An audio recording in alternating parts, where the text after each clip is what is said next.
मैं Anil sir, bio classes. आज कल एरोबिक तक आपको बताए थे, आज एन एरोबिक रेस्पिरेशन है।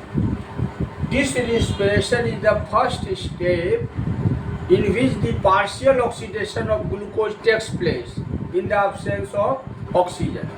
इस रेस्पिरेशन में जो पहला चरण होता है उसमें आंशिक ऑक्सीकरण होता है ग्लूकोज का ऑक्सीजन की अनुपस्थिति में। This reaction 1 molecule of glucose is form 2 molecule of pyruvate, और इसमें एक मोलिक्यूल, एक अणु ग्लूकोज से 2 मोलिक्यूल आपको पायरुवेट बनता है। This reaction takes place in cytoplasm, यह कोशिका द्रव्य में होता है, और प्रत्येक स्टेप जो है एक्टिवेट होता है स्पेसिफिक एंजाइम से।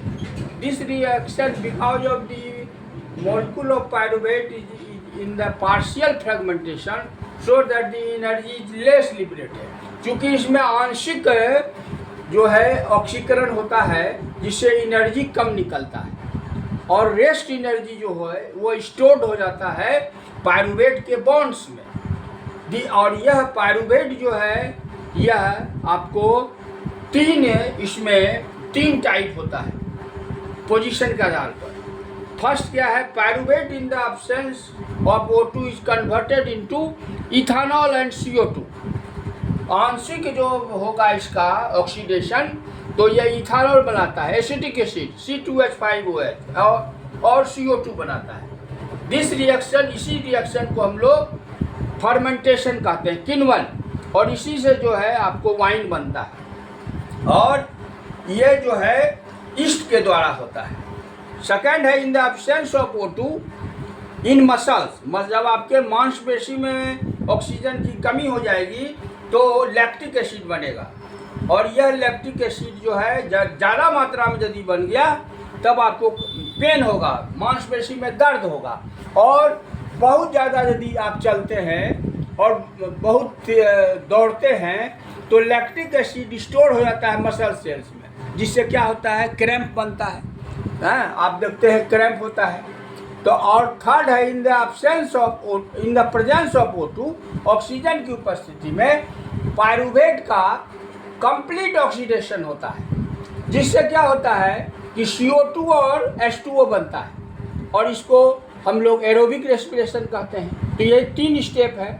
अब इसका परीक्षा में बहुत ज़्यादा आता है difference between aerobic and anaerobic respiration. तो एरोबिक रेस्पिरेशन जो है इसमें फर्स्ट पॉइंट होगा in the presence of oxygen, इसमें होगा इन द एब्सेंस ऑफ ऑक्सीजन।